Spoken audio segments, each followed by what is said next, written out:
Mr. Wolfston has spoken and written on broader policy and service issues for higher education with articles published in the Chronicle for Higher Education, Inside Higher Education, and the Wall Street Journal. He holds a BA in Mathematics and Psychology from Western Michigan University and an MS in Computer and Communication Sciences from the University of Michigan. Please welcome Jim Wolfston. Thank you very much. I really appreciate your attendance here this morning and the opportunity to speak to you. And the appreciation isn't because there was some kind of speakers committee that was trying to decide, is this speaker going to be Oprah Winfrey or maybe Harrison Ford? He's from Kansas. Oh no, we'll pick Jim Wolfston.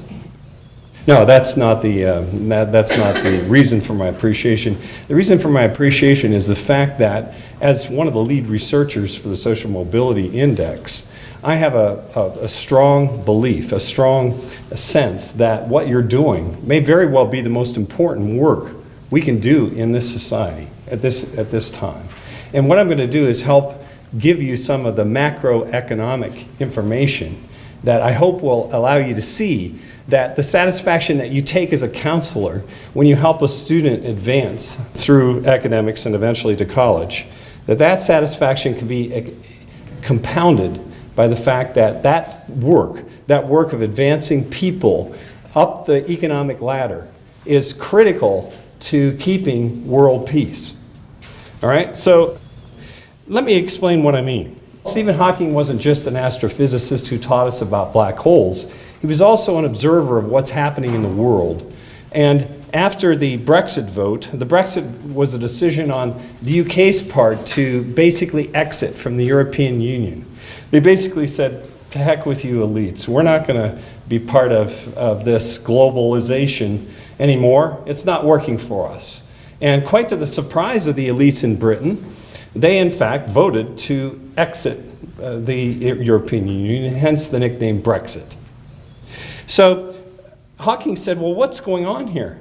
How is it the case? He's saying that we need to pay attention to the fact that the people in this part of the European Union, most of the people outside of London, have no opportunity. They're stuck on antidepressants. They're not happy with the prospects, their economic mobility. All the wealth is happening in London. And so the voters said, to heck with it, we're done with it. We don't want it, we got to try something else. And Hawking's saying we have to pay attention to this. This isn't just a phenomenon of the recent election. This is a phenomenon that reflects danger historically. Now there's two things he had in mind. He had in mind the fact that fairness is an important innate concept for all of us. I'm a father. Don't mess with my kids. I'm the papa bear. I'm going to protect them. Right? So that's a virtue, that's a wonderful thing that we have, is that sense of fairness and that sense of drive to protect justice. But that also has the other side of the sword, which is that we'll fight for that. We'll go to war for that. And we've seen that again and again in history. So the other part of it is that if incomes and wealth diverge, if they split, and they seem to do so historically from the earliest times, the only resolution, the only leveler for that, historically, has been war and conflagration. Now this book is very interesting. It just came out in 2017 to essentially affirm Hawking's intuition. His intuition is A, you've got a strong sense of fairness and justice in the human psyche, but B, if we allow divisions in wealth and income to continue to spiral out of control in this world, the only way it's going to get settled is by another war. Well, we can't afford that in a nuclear-tipped world, is the message that he is trying to deliver to us. We have to develop channels, better channels to elevate people, to give people opportunity to advance economically and socially through our societies. And again, this is confirmed through this scholarly work done by a Stanford University professor called The Great Leveler. And I'm going to give you some examples of this. Now, why does this pertain to us? Well, it pertains to us because I think we actually have a chance to do something important that we never had a chance to do before in the agrarian age, because the game in the agrarian age was who could get the land. That was the means of production. And then in the industrial age, the game was who has power over the factories. Well, we're in the learning age, And now, the greatest asset that we can distribute through our society is the power to understand, the power to learn. This is a fast-changing world, and it's changing faster and faster and faster. So the people who can learn are the ones who have the power. And we're all about distributing that. If that's only concentrated to the wealthiest people, then again, they'll have all the advantage. And we'll have this unfairness that may, in fact, lead to global conflagration. We don't want that. And you're part of the antidote to that. You're part of helping advance people who, at least to this point, haven't had those kinds of economic opportunities.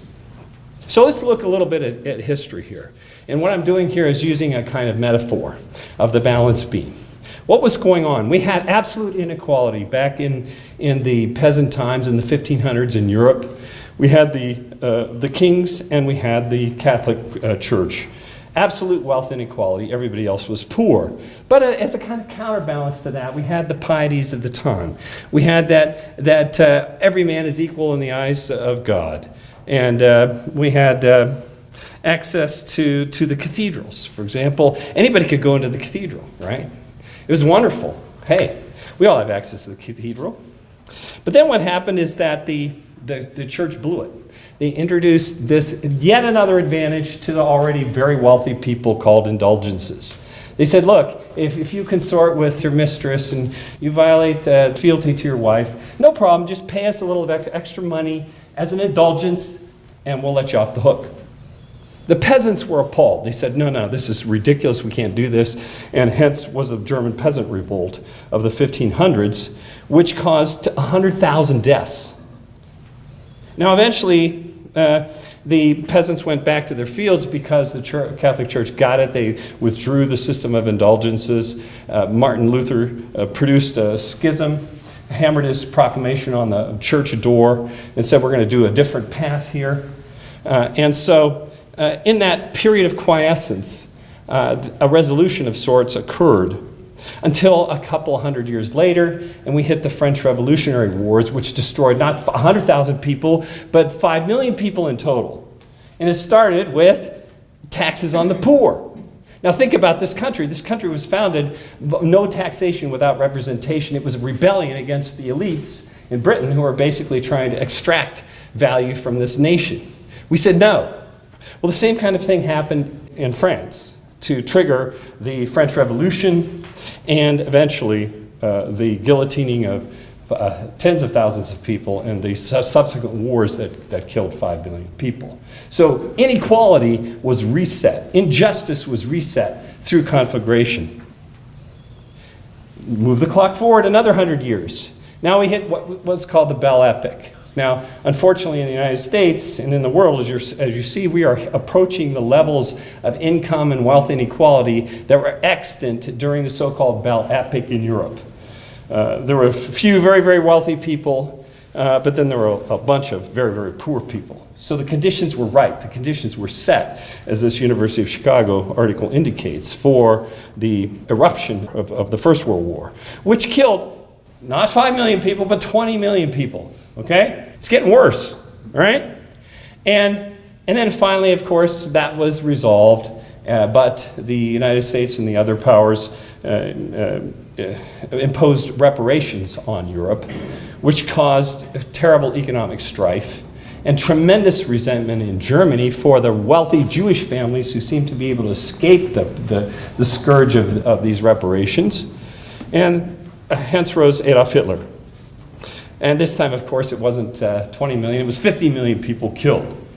And this is Hawking's point, that we're living in a nuclear-tipped world. We have to figure out how to solve the question of growing economic inequality, both in terms of wealth and income. Is there a way for us to do this? You folks are part of the solution. And if you can see that you're playing in this geopolitical space, where your role isn't just to help single individuals, but to create a kind of template, both as counselors and as a university, for how the universities of this country need to act, we have a chance because we're in the learning age. Now, it wasn't just the case that there was a problem in the UK. That wasn't the only thing that Hawking was aware of. He was aware of the fact that this is pervasive in the developed nations, particularly in the United States. We lead unfortunately, in a number of things. We lead in television watching per capita at 7.4 hours per man, woman, and child in the United States. But we also lead in what's called the Gini coefficient. And that's basically how income is spread and disparate throughout our population. And so it's a kind of measure of what percentage of the total income that's out there would have to be redistributed in order for everybody to be equal. It's not a suggestion of policy at all. It's just simply an indicator of the chasm that exists between the poorest earners and those who are at the top. And in the United States, just like the voters for Brexit, we voted for Donald Trump. Donald Trump is an unlikely populist, but nonetheless he hit a nerve, which is those counties in the United States of America where there isn't the sense of opportunity, there isn't the sense of the chance to get ahead. There's a sense that the swamp needs to be drained. These are the people that voted for Donald Trump. And one of his ideas is that he's going to set it right. He's going to set it right for the working people of America because we've basically been screwed. We've been screwed by the people out there. It is true that we have a problem with respect to the trade deficit. The United States last year, in 2017, disgorged over $500 billion to other countries. The net trade balance was $500 billion in favor of other nations. And Trump's aware of that. He knows that's a problem. But there's another problem that's deeper than that we're not hearing a lot about. And that's the exploding divergence, economic divergence that's happening in the United States of America. The United States is now the least economically mobile among all developed nations. As of 2014, there was a study done in Science magazine to affirm this. The levels of wealth and income inequality here in the United States are approaching the Bell Epic, the era right before World War I. It's in the United States, get this, Jeff Bezos, Bill Gates, and Warren Buffett, 3 people have more wealth than the bottom 180 million people in this country. Okay? The retiring US generation is now better educated than the replacement generation. Well, that's because it's too expensive to go to college.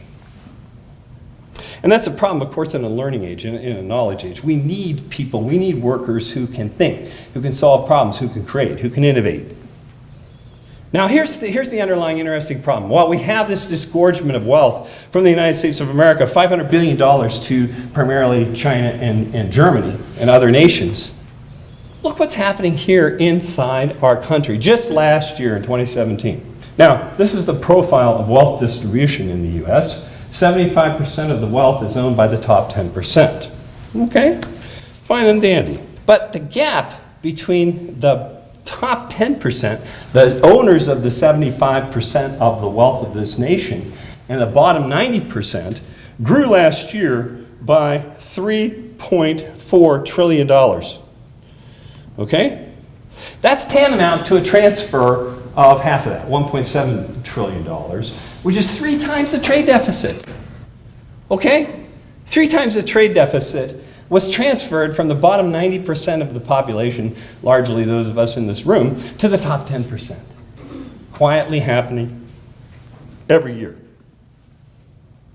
Now, there's a sense that there's some unease. We can see CNN today with the pipe bombs and the growing divisions in the United States and so on. There's a sense that there's something going on, something strange. So, unfortunately, there's a lot of folks that believe it's some kind of conspiracy. There were some folks back during the 50s, the so-called Illuminati, who planned this out, and that there are reptilian creatures from the other planets that are controlling all this. 50% of the United States of America now believes in some kind of conspiracy theory. But in fact, because of big data, we're starting to understand it's not a conspiracy, it's just arithmetic. I mean, it's funky arithmetic, but it's arithmetic nonetheless. That augurs for divergence, that tends the system towards enriching the already rich and, relatively speaking, impoverishing the poor classes unless something is done. So here's a correlation that Thomas Piketty and his colleagues at the University of California, Berkeley conjured about 4 or 5 years ago. R is greater than G. All right, what this means is the rate of return on capital. If you own a building and you're renting it out, the chances are, after you pay taxes and so on, if you're average, you'll get 5% per annum. Well, if the average returns on capital, which worldwide, across all asset classes, whether we're talking about stocks, whether we're talking about bonds, whether we're talking about real estate, if that's 5%, and the growth rate of income in a cohort, say in the United States, is less than that, automatically that's a diverging force. It means that the rich are getting richer, the poor are getting poorer. And that's if that, say, 3% in that income was actually spread evenly across the population, which isn't even the case. Typically, the growth in income, particularly after the last recession, went primarily to the top wage earners of this country. So this force exists. It's not a conspiracy, it's just arithmetic. And this historically is what's happened. This is from Piketty's book, where he's saying from the earliest period, there was always a diverging kind of relationship between the return on capital and the growth of world output, but except for this period during the Great Conflagration, during 1913 through 2012.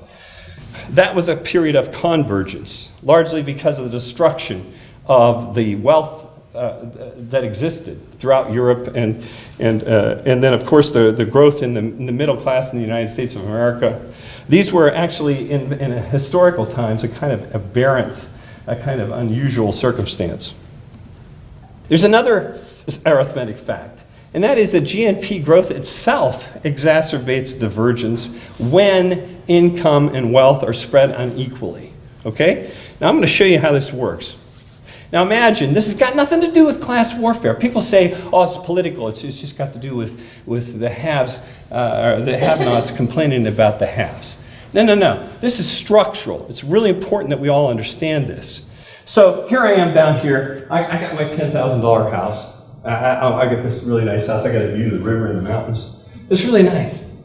But up on the hill is this other dude with a $100,000 house. Okay, I'm not envious. I got a great view. What's the problem? Not an issue. What happens if economic growth occurs and now we've both doubled? Okay? We both doubled. I still have a nice view. In fact, I have a nicer view. There's no problem here. He's got an even nicer view, right? The slope has changed. Now, I don't even have to be envious. I still have a nice view. What I need to be aware of as a citizen, as a member of this world, is that this is a structural risk. Okay? What can happen? Anybody have an idea what could happen on this hillside? Well, let me show you.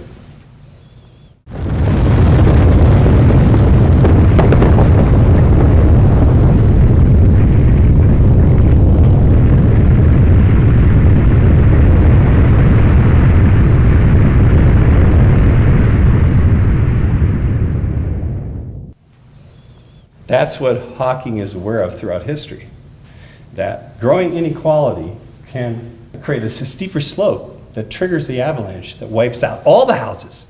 So the guy at the top has to be worried about that. They can't keep saying, it doesn't matter, it's class envy, and so on. Everybody needs to be concerned about this structural characteristic.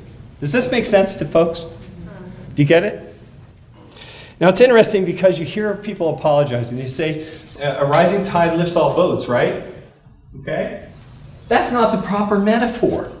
This is the proper metaphor. The proper metaphor is that steeper slopes trigger the avalanches that wipe out all houses, okay? It's not the rising tide lifts all boats. Here's what happens when the rising tide lifts all boats. Think about it, okay? If I have $10,000 and you have $100,000, and there's no highway system, but all of a sudden a highway system is instituted. What's that worth to you? What's that worth to me? It's really valuable. It's great how I got here. It's probably worth at least $1 million. But it's no more valuable to me than it is to you or to some rich person. Investment in infrastructure does lift all boats. Okay? Now, even scholars have gotten this wrong.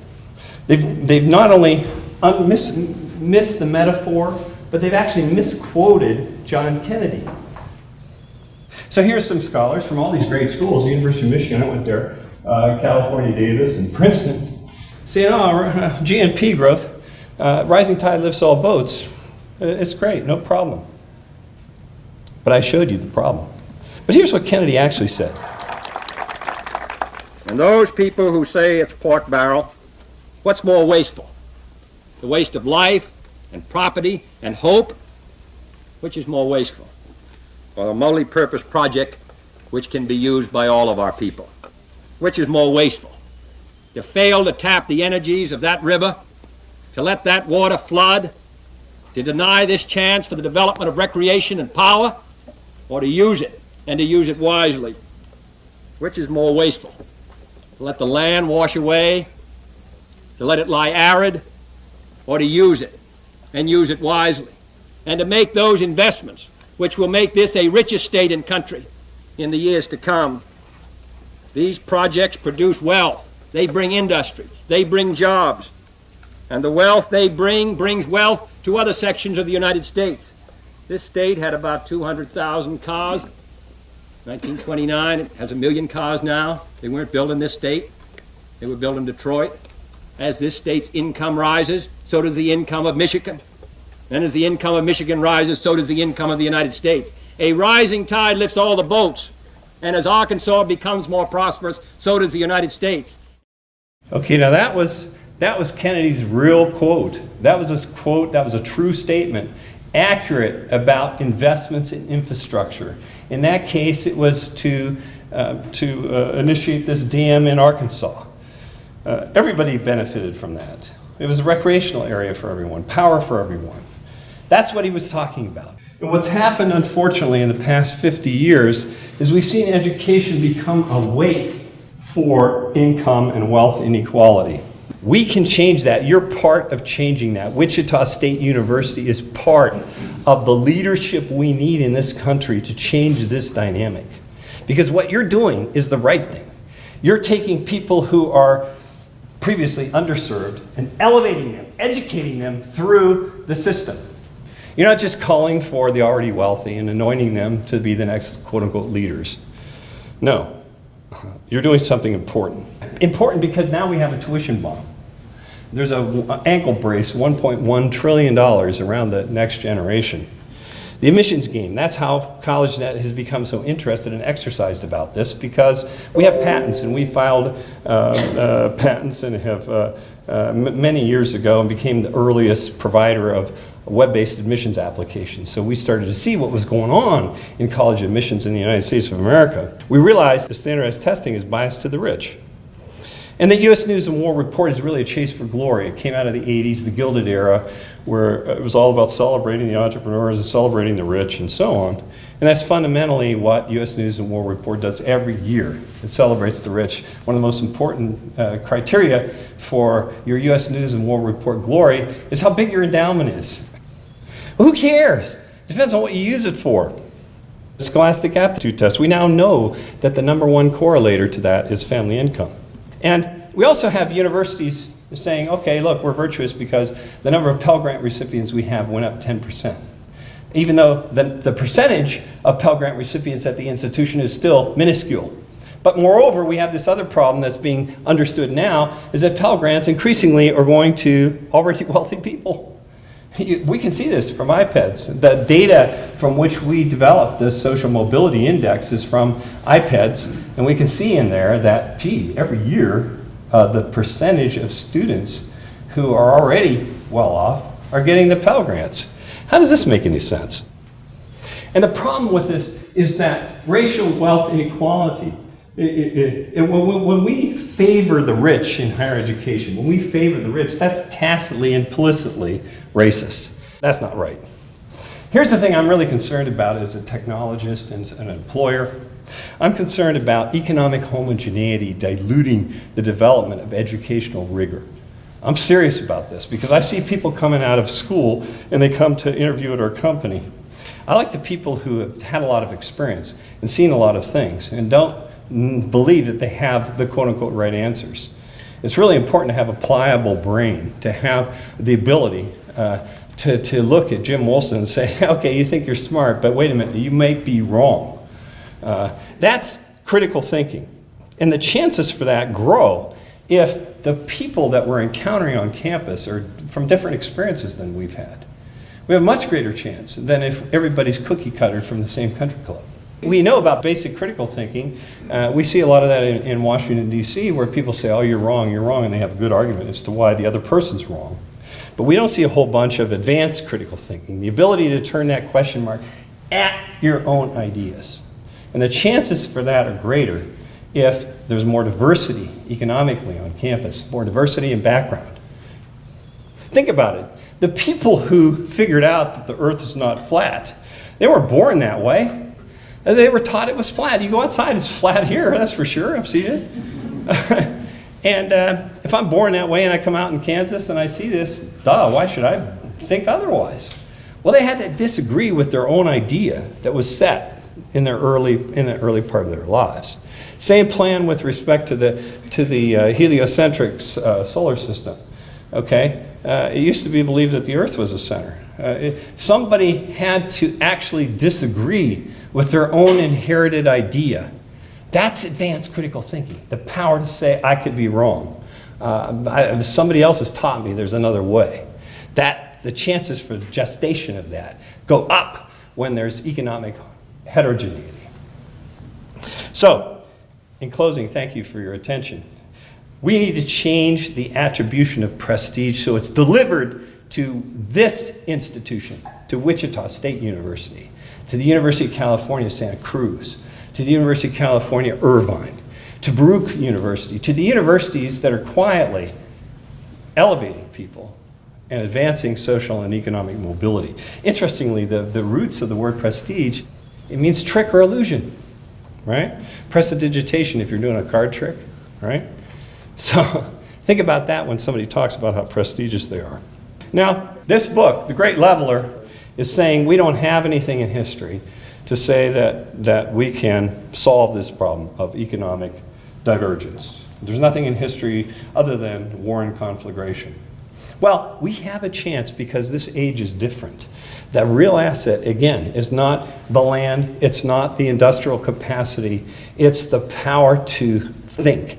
It's the power to learn. If we can distribute that, like you're doing at this institution, across our society more broadly, we may have a chance at a soft landing for dangerous divergence in wealth and income in the United States. Thank you.